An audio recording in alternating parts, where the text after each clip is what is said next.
Une lutte persiste lorsque sa cause n'est pas encore conquise. 14 heures heure de Kinshasa, nous sommes en République démocratique du Congo. Le 8 mars 2024, ça serait notre sujet, et de la sorte, je dirais, journée de la femme ou internationale du droit de la femme. Ça va être déballé sous l'angle sociologique avec mon invité. Mesdames et messieurs, bonjour et bienvenue dans l'entretien hebdomadaire que vous propose Image Réelle, la grande diffusion, la grande chaîne, la grande station de diffusion en ligne qui vous propose cette émission en ces nets moments. Alors je vous présente plutôt mon invité qui est aussi une journaliste. Voilà, dans le placard, celui-là, on s'écoute juste après.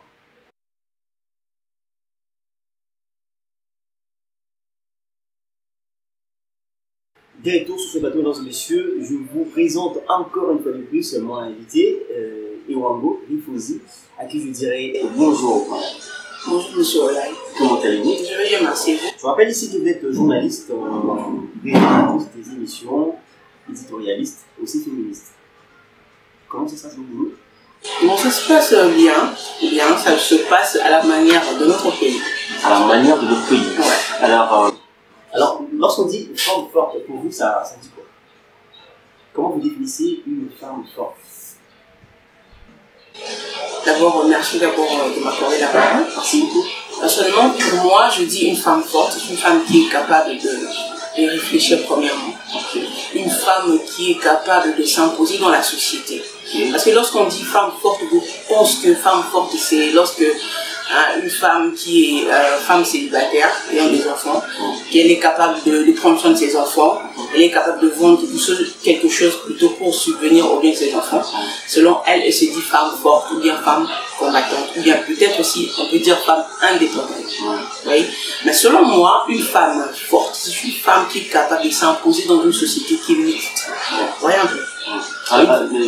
Là, moi, je comprends. C'est-à-dire une femme forte, c'est une femme qui doit s'imposer, qui a une façon, une manière de réfléchir de manière politique, c'est-à-dire élevé. Et là, qu'est-ce que nous pouvons répondre en ce qui concerne la femme forte? Qu'est-ce qui caractérise normalement? Parce qu'il y a des gens qui regardent à la maison, qui auront besoin de savoir, mais moi aussi je me disais une fois, je suis femme battante, j'ai oublié ça, je le dis ainsi. Alors, qu'est-ce qui caractérise? Si une fois, aujourd'hui, une femme à la maison se dit, par rapport à ces caractères-là, moi j'en veux pas, c'est que je ne suis pas une femme forte. Qu'est-ce qui caractérise normalement une femme? C'est ce que je viens de vous dire. Ce qui caractérise une femme forte, c'est tout simplement sa réflexion, son mental et sa capacité à adhérer dans une société qui est mixte. C'est ça que je peux dire. Mais là, je peux dire que je suis femme forte. Personnellement, je ne dirais pas que je suis forte parce que les objectifs que moi je me suis posés, je ne les ai pas encore atteints. Donc je peux dire que je suis femme à demi forte. Voilà. À demi forte. C'est vrai. Comment ça? Non, on comprend pas. À demi forte. Vous ne comprenez pas le terme. Quand je dis à demi forte, c'est-à-dire qu'il y a des caractéristiques que vous n'incarnez pas encore. C'est ça? Voilà, je peux dire. En parlant des objectifs que vous avez fixés, c'est comme ça? Ouais.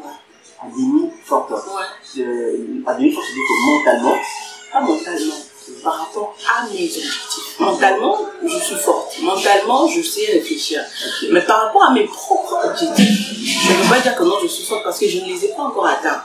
Voyez un peu. Il y a certaines femmes qui disent que non, je suis une femme indépendante. Indépendante devant la société, mais son indépendance, c'est lorsqu'elle part, par exemple, à Dubaï, pour coucher avec des hommes, elle fait des achats, elle s'habille, elle expose son corps pour elle. Pour plusieurs femmes, c'est ça l'indépendance, en fait. Mais normalement, l'indépendance ou bien la force ou bien être battante, ce n'est pas ce que nous voyons actuellement. Ce n'est pas ce que nous voyons. La raison pour laquelle je vous dis que non, une femme forte, une femme battante, c'est une femme qui sait ce qu'elle veut premièrement, elle sait réfléchir et elle sait s'imposer dans une société où les valeurs de la femme sont bafouées. Voilà. Alors, je pense que ça, c'est un combat pour vous, et que les femmes soient acceptées dans la société. Je vous pose cette question. Et c'est quoi, en fait, la femme dans la société? Aujourd'hui, il y a des femmes qui sont peut-être ignorantes de leurs droits, peut-être leur devoir aussi. Alors, c'est quoi le rôle d'une femme dans la société? Dans notre société actuellement, la femme peut avoir plusieurs rôles. Mais je parle parler plus particulièrement de mon pays, la RDC. Les femmes, leur rôle, selon elles pensent que ça se limite seulement dans leur foyer. Alors que les femmes, elles ont tellement beaucoup de choses à apporter dans la société. Tellement beaucoup. Tellement beaucoup. Une femme, vous savez qu'une femme aussi peut être première ministre. Elle peut être même présidente. Là, ça s'est fait dans le sud de monsieur. C'est pour ça que je dis que non, la femme, son rôle, ce n'est pas seulement comme on dit que non, la place de la femme, c'est à la cuisine. Non. La femme, sur le plan intellectuel, elle a aussi quelque chose à apporter. Parce qu'on voit dans certaines sociétés, il y a des femmes qui sont protégées. Cela veut dire que non, à part prendre soin des enfants, à part préparer, à part prendre soin de son mari, la femme, Dieu aussi l'a dotée d'une capacité intellectuelle qui peut gérer une entreprise ou bien une société. Et alors, en parlant toujours de l'implication, de l'implication dans la société, il y a beaucoup de femmes aujourd'hui qui n'ont pas cette, je vais dire, volonté, peut-être capacité ou quoi que ce soit, parce que nous voyons qu'aujourd'hui, il y a moins de femmes dans les sociétés. Est-ce que c'est par rapport à l'absence plutôt de la capacité cognitive, ou peut-être qu'elles ont une sorte du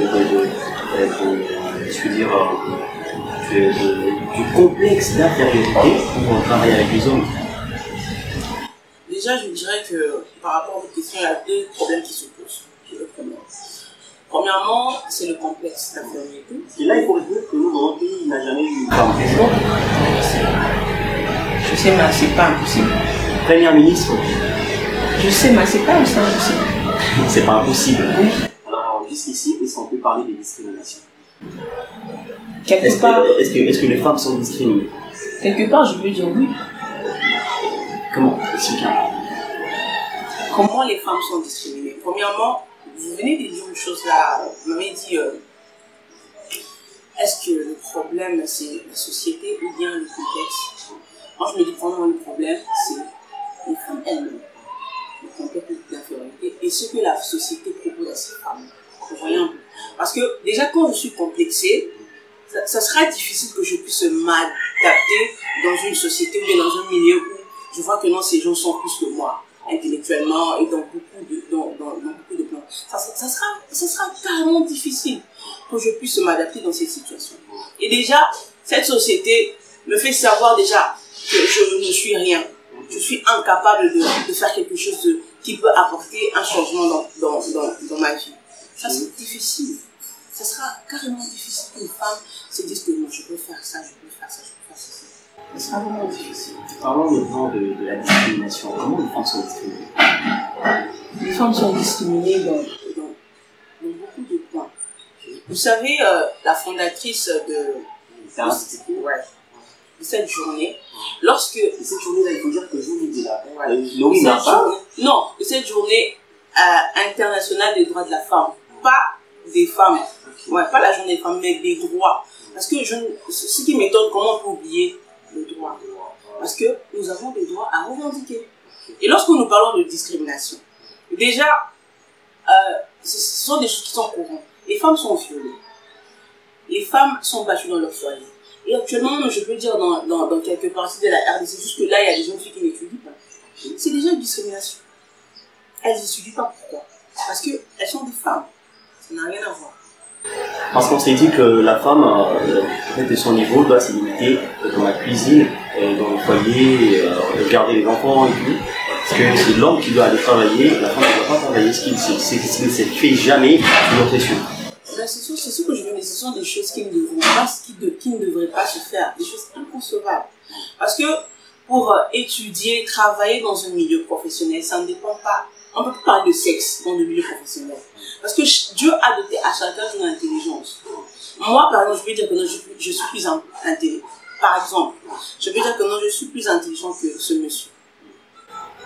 Parce que je me suis sentie capable que non. Par rapport à ma façon de réfléchir, je me suis dit que non. Je réfléchis mieux même que ce PDG. Donc ça veut dire que non, ce qu'il fait là, je peux encore le faire plus. Vous voyez un peu? Cela veut dire que c'est ce que je viens de dire, que non, il y a la discrimination partout. Pas seulement dans les milieux professionnels, même dans nos écoles, il y en a. Il y en a. Et maintenant, parlons un peu. Qu'est-ce qui caractérise la discrimination chez les femmes? C'est-à-dire dans le milieu professionnel. Aujourd'hui, il y a des femmes, avant d'être embauchées, on leur demande certaines pratiques qui ne cadrent pas peut-être à sa conviction religieuse, peut-être, à son éducation, tout le reste. Alors il y a aussi certaines qui acceptent quand même, juste parce que c'est prenaient déjà pour une femme forte. Alors manquer cette opportunité, pour lui, ça serait rentrer dans sa case départ en fait. Vous savez, il y a une chose que je dis souvent, c'est nous-mêmes les femmes qui avons donné aux hommes cette opportunité-là de nous utiliser facilement. Comment ça? Ouais. Parce que je me dis que pour avoir un travail ou bien pour être accepté dans une société, je ne peux pas exposer mon corps. Non, je ne peux pas faire ça. Prostitution? Non, normalement. Raison pour laquelle, en fait, des fois, je trouve normal que les hommes, ou bien les gens, la société plutôt ne valorise pas la femme. Parce qu'en soi, oui, normal, oui. Parce que la femme en soi elle-même, elle est légère dans certaines choses. Parce qu'en soi, normal, oui. Parce que la femme en soi elle-même, elle est légère dans certaines choses. S'il vous plaît. Mais c'est ce que je viens. Vous le comprenez qu'on a maltraité des femmes. Vous trouvez ça normal? Mais c'est ce que je viens. Vous le comprenez quand même. Est-ce que vous comprenez l'intensité des... C'est ça que je viens de dire. Je trouve ça normal parce que je me dis comment une femme, pour se faire accepter dans une société, ou bien dans un poste, tu dois seulement montrer ton corps pour te faire accepter. C'est inconcevable. Raison pour laquelle j'ai dit que non. Si déjà elles font ça, c'est que selon eux, elles trouvent ça normal. Nous, peut-être Si déjà elles font ça, c'est que selon eux, elles trouvent ça normal. Nous, peut-être on pensait que ceux qui font cela, ce sont des femmes qui n'ont pas peut-être eu l'occasion de passer à l'école, d'étudier, mais ce qui est encore plus grave, on voit qu'il y a des femmes dites intellectuelles qui aujourd'hui envoient des sextapes circuler sur le réseau. C'est quoi ça? Si on ne peut pas parler de l'éducation, mais c'est quoi? C'est une forme, c'est tout simplement une forme de légèreté. Une forme de légèreté. Qui n'a rien à voir avec le niveau de l'intellectuel. Oui, ça n'a rien à voir. Regardez, vous pouvez voir une femme qui est peut-être cadre d'une société, mais elle peut aussi envoyer des sextapes. Pourquoi? Parce qu'il y a certaines femmes, même si elle est intelligente, elle se dit que mon corps peut attirer beaucoup de choses. Le problème pour certaines femmes, ça se passe dans la tête en fait. Ouais. Déjà quand les femmes se disent que les hommes, pour bien les attirer, je dois lui montrer mon corps. Qu'est-ce qu'elle fait? Pour bien les attirer, je dois lui montrer mon corps. Qu'est-ce qu'elle fait? Là, je vais ouvrir une petite parenthèse, c'est-à-dire pour des femmes qui font de chirurgie plastique, de BBL, on aura une émission pour ça, on va recevoir un spécialiste pour cela. C'était juste une parenthèse. Quand les femmes, vous allez vous répondre parce que vous êtes une femme, quand les femmes font de chirurgie esthétique, BBL et tout le reste, c'est justement pour donner un peu de la forme, attirer toujours. Ouais, attirer, plaire et séduire. Après la finalité quoi, ça sera au lit. Et après le lit, parce que je me dis qu'une femme déjà qui cherche à plaire à un homme, elle dépense, peut-être que c'est même pas l'argent de cet homme, mais c'est son propre argent où elle s'est battue, comme elle s'est dit femme battante, elle a vendu, peut-être qu'elle vend cette histoire, elle s'est dit que non, je dois un peu arranger, me donner une forme là pour en fait. Les femmes, elles aiment tout simplement plaire. Comme on dit, une femme c'est une fleur. On ne refuse pas qu'une femme puisse être une fleur, mais quand même. Tu ne peux pas passer la plupart de ta vie à vouloir seulement plaire aux hommes. Sinon, tu seras là à changer. Mais il y a ceux qui le font pour une bonne cause. Et quelle est la cause? Je ne sais pas, vous êtes femme. Il y a ceux qui le font, disant que non, je nourris ma famille.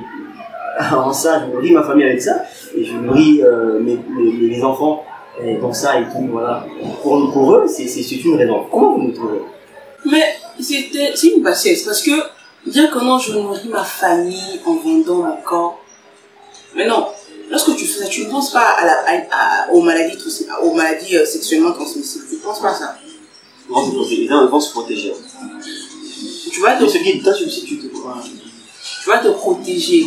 Oui, bien sûr, lorsque tu vas te protéger, mais au fur et à mesure, je ne pense pas que tu seras seulement avec le même partenaire. Tu dois changer. Et c'est ce que tu vas faire qui aura de l'impact sur tes enfants.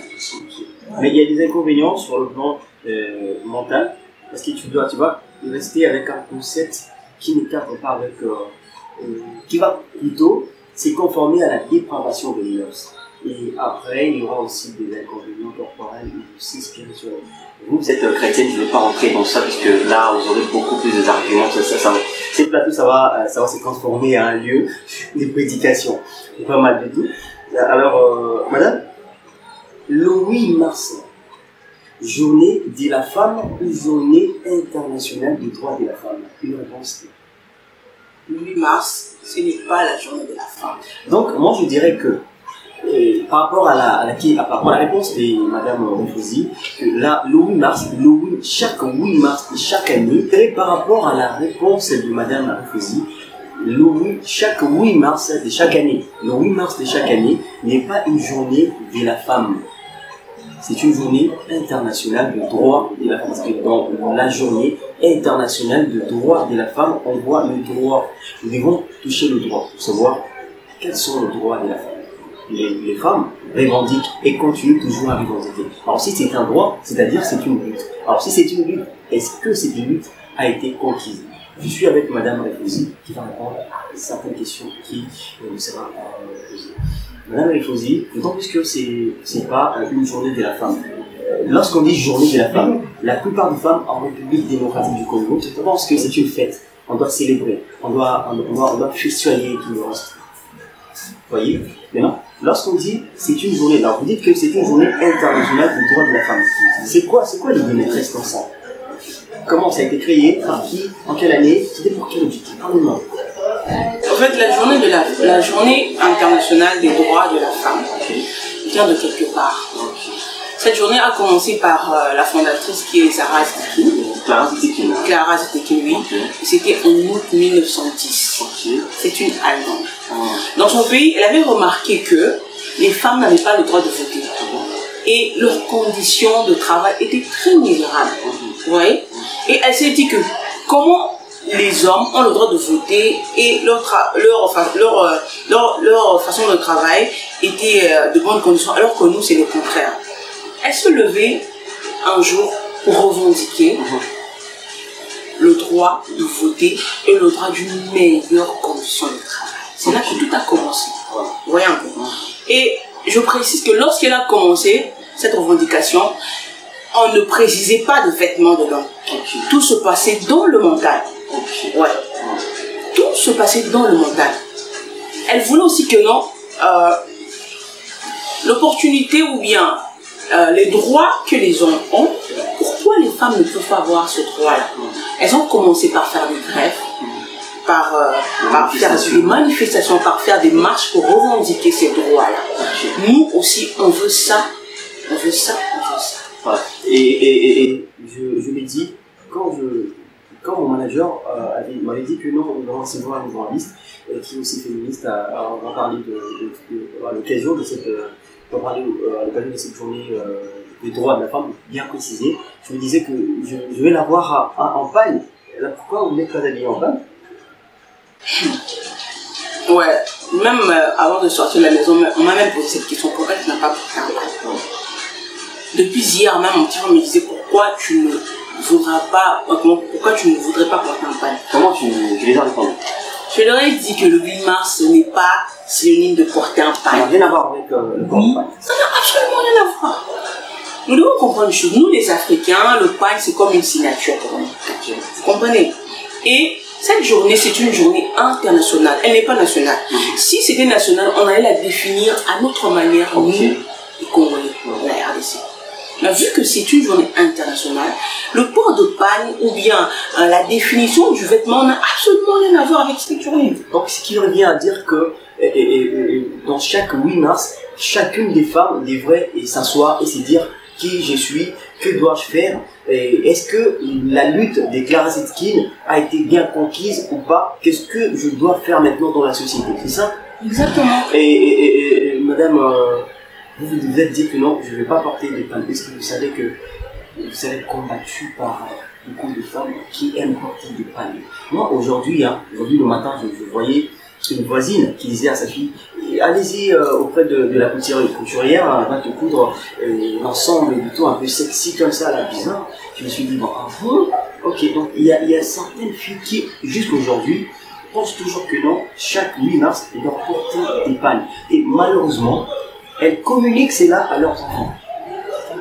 Ça serait une génération qui viendra une génération... Comment pensez-vous? C'est une génération qui viendra par rapport à cette déclaration. Personnellement,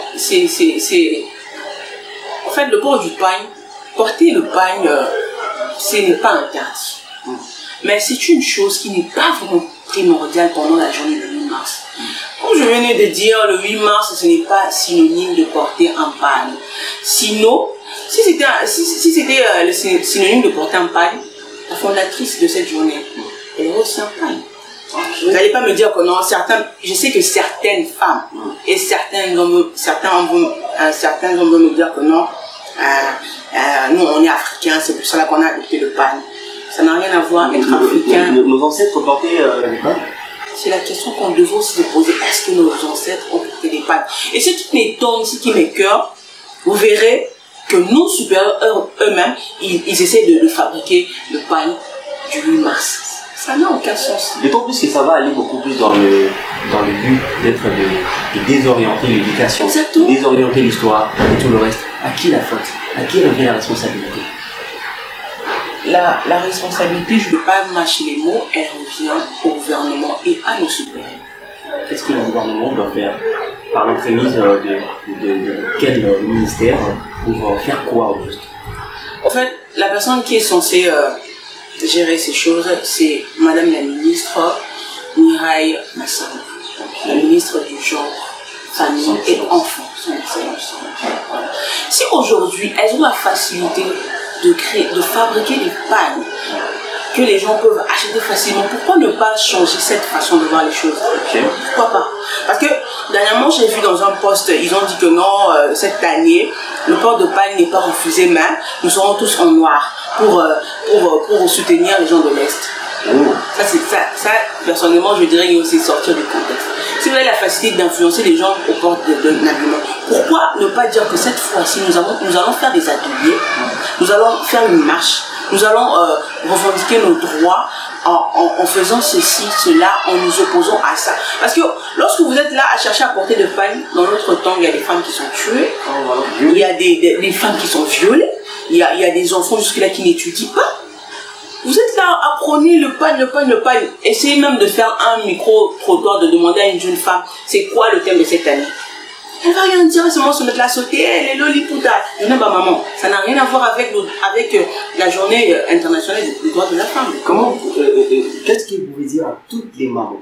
Je parle de mamans parce que ce sont elles qui ont au moins la responsabilité en ce qui concerne la famille et tout le reste. La maman a le droit d'éduquer son enfant. Lorsque la maman va en l'encontre de la réalité du coup, la génération qui vient aussi va la suivre. Mais qu'est-ce que vous pouvez dire à toutes les mamans qui pensent toujours jusqu'à maintenant que chaque 8 mars, c'est la journée de la femme? Premièrement, je vais d'abord essayer de rectifier cette phrase-là, avec ce mot-là qui s'est dit journée de la femme. Le 8 mars n'est pas la journée de la femme. Le 8 mars, c'est la journée internationale des droits. J'aimerais bien taper sur ce mot-là, des droits de la femme. C'est ça, au fait, cette journée. C'est une journée internationale des droits de la femme. Ce qui veut dire que tu portes un pagne ou que tu ne portes pas un pagne, tu es capable de revendiquer tes droits. Et quand je parle de droits, j'aimerais que nous puissions soutenir, pas seulement soutenir, mais aider ces personnes qui sont encore là. Il y a dans certains pays de la RDC, il y a des jeunes filles qui n'étudient pas. il y a des femmes qui sont violées. Je dis bien chaque jour, des femmes sont violées. Et dans des foyers, les femmes sont battues. Ce sont des choses dans lesquelles nous, les femmes, nous devons revendiquer. Le port de paille ne doit pas être tellement important que les droits que nous, les femmes, nous devons revendiquer. C'est carrément impossible. C'est carrément impossible. Donc, si tu veux porter ton paille, ça n'engage que toi. Mais le problème, c'est pourquoi d'abord cette journée? Pourquoi cette journée? Voilà. Alors, qu'est-ce que chacune des femmes à la maison, aujourd'hui, le 8 mars, qu'est-ce que les femmes doivent se dire à la maison? Qu'est-ce que les femmes doivent se dire à la maison? Ils doivent se dire plutôt à la maison, dire qu'aujourd'hui, c'est la journée internationale des droits de la femme. Qu'est-ce que réfléchir au thème, c'est dire je suis qui, que dois-je faire, voilà. Aujourd'hui, chaque femme doit se poser la question de savoir, premièrement, vous savez, la femme doit d'abord connaître sa mission sur la terre. Oui, avant d'abord de parler du 8 mars. Parce que déjà, quand tu connais la mission pour laquelle tu t'as créé dans ce monde, il te serait facile au fait de chercher à t'imposer dans le domaine où Dieu te demande. Et par rapport à cette journée, tu te dis personnellement, qu'est-ce que je suis censée apporter dans ma maison, dans ma famille et après dans la société. Alors vous, en tant que les aînés, c'est quoi votre responsabilité pour changer la société, pour changer le paradigme par rapport à ce qui se passe dans, on peut les appeler fléaux, et qui passe au-delà peut-être de la bonne mœurs. Aujourd'hui, le 8 mars, vous allez remarquer qu'il y aura plein de débats, des couples, hommes portés pagne, et bien évidemment les femmes aussi. Mais attention, le soir, avant de dormir, vous allez trouver que, bon, je ne sais pas vraiment, je n'ai jamais été là-bas, mais vous allez trouver que dans des hôtels, il y a tellement de plats, c'est-à-dire, c'est un craqué. C'est-à-dire, dans la tête de toutes les personnes, il n'y a que journée du 8 mars, c'est une journée de festivité. On doit fêter. Et puis, fêter là, ça va d'abord commencer dans le bar, puis finir avec les inconvénients, on aura des grossesses indésirables et tout le reste, un conseil, et puis dire que nous, c'est quoi votre responsabilité, vous les aînés et vous les mamans? Nous avons tellement de responsabilités. Mais le problème, des fois, nous n'arrivons pas à donner ou bien à aider ces jeunes par rapport à ce que nous avons vécu. Parce que je me dis qu'aujourd'hui, si j'aide cette personne, il pourra faire plus que moi. Mais alors que tu ne sais pas que tu es en train de les détruire. Raison pour laquelle, au début, je vous ai dit que le problème, ce n'est pas ce qui se fait dans notre pays. Le problème, c'est notre pays, la RDC. Une journée qui est internationale, mais vous avez voulu modifier ça à votre manière. Vous festoyez, après, vous partez dans des bars, après, ça finit dans les hôtels. Maintenant, dites-moi, où est le droit dans tout ça? Où est votre revendication dans tout ça? Nous avons tellement beaucoup de choses à changer. Le cours de l'histoire de notre même changer les femmes. Le cours de l'histoire. Nous sommes capables de faire beaucoup de choses. Mais le problème, c'est que nous sommes tellement trop dans des choses qui ne nous aident pas. Dans des choses qui ne nous font même pas avancer. Ah ok, voilà. Et Madame Alfouzi, vous avez aussi des petites sœurs, excusez-moi d'aller un peu dans le privé, il y a certaines parties où je ne vais pas toucher. Vous avez des petites sœurs, comment se comportent personnellement? Bon, moi personnellement, j'ai un petit frère, c'est un cadeau, et une petite soeur, c'est grâce à moi. Autour de moi, j'ai beaucoup de petites soeurs que Dieu m'a données. Là, vous avez dit que la femme doit normalement connaître sa mission sur la terre. Il y a une femme à la maison qui peut-être s'est dit, bon, moi je vais maintenant connaître ma mission sur la terre. Vous voyez pas que ça ramène encore dans l'aspect, je sais pas.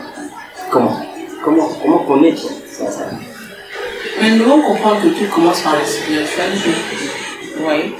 Tout ce qui se fait dans le naturel commence par le spirituel. Comment alors? Par exemple, vous allez remarquer la nuit vous faites un rêve et vous ne comprenez pas le matin, tu dis, ah, moi j'ai vu ça. C'est comme vous avez vu ça quelque part, tu oublies que tu avais rêvé. Connaître sa mission, ce n'est pas seulement faire des jeûnes ou bien te consacrer, non. Connaître sa mission, tu peux prendre un temps de recul de soi-même, d'être seul. Tu te poses des questions, qui je suis, ce que je fais, où je vais, pour arriver. D'accord, merci. Là, au moins à la maison, on a compris. Vous allez vous adresser à votre caméra pour communiquer un message très important pour toutes les filles, toutes les mamans qui aujourd'hui vous suivent à travers le monde. Qu'est-ce qu'elles doivent retenir en ce qui concerne la journée internationale des droits de la femme, pour leur bien, pour le bien de leurs enfants, pour le bien de toute une génération. La caméra est là. D'accord. Ce que nous, parce que je suis une femme, ce que nous devons retenir pour cette journée, premièrement, ce n'est pas une journée de la femme. C'est une journée internationale de la femme. Ce qui veut dire que cette journée, on est censé tout simplement revendiquer nos droits. Revendiquer une chose dont la société ne nous permet pas de faire, alors qu'il est possible de le faire. Et actuellement, il y a beaucoup de femmes qui sont violées. Actuellement, il y a beaucoup des jeunes filles qui n'étudient pas. Actuellement, dans des foyers, il y a beaucoup de femmes qui souffrent moralement, qui souffrent de violence en tout cas. Et aujourd'hui, si nous nous levons, nous les femmes, comme une seule personne, nous pourrons essayer de continuer cette lutte de la fondatrice Clara Zitekin, de continuer cette lutte, de ne pas... Je porte mon pagne, je pars fêter et mon homme m'offre des fleurs. Mon homme me dit que non, aujourd'hui c'est moi qui vais préparer. Ça n'a rien à voir avec cette journée. En fait, cette journée, c'est tout simplement une journée de réflexion. Là où cette femme s'est limitée, nous avons la capacité et la possibilité de continuer cette lutte. Voilà. Voilà, mesdames et messieurs, c'était Madame Rifouzi qui a parlé de cette journée internationale de la femme. Attention.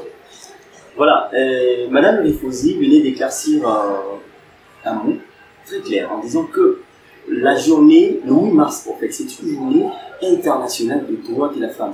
C'est pas une journée de la femme pour parler des festivités et tout le reste. Non, c'est une journée internationale de droits de la femme. Alors, elle a bien précisé plutôt en disant que c'est une journée de réflexion, c'est-à-dire une femme doit réfléchir autour de lui et trouver sa mission pour laquelle elle est venue sur Terre en fait.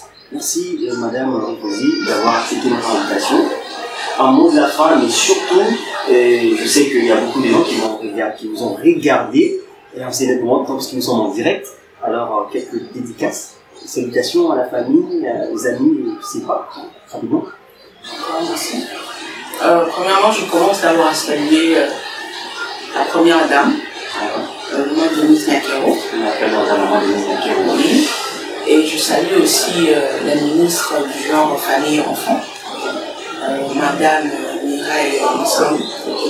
Et je salue la famille Orango, Ephraïm, Antron et les institutions au Sénégal. Je salue la famille Moussa, Asipa Kadel, Israël Moussa, Hélène Deborah Moussa. Et je salue Edo Toluka, je salue Chantal Ira depuis la France. Et je salue Noël Matuda depuis la France. Je salue aussi ma partenaire Lydie Badji Ewango, la femme de mon confrère Nibel Ewango. Je salue Alex le plus grand danseur du Sénégal, Trésor Ewango. Je salue Armen Mouma. Je salue Adron Ewango, Ariane Ewango, et je salue aussi particulièrement. En passant, je salue Allégresse Miluna Ewango, la femme de Monsieur Trésor Ewango. Et je salue aussi Agnès Coiffure, la meilleure coiffeuse de la RDC, personnellement. Qui vous a coiffé, hein? Salem Nancy Moussa. Je dis d'habiter. Avec la moelle liste, quoi.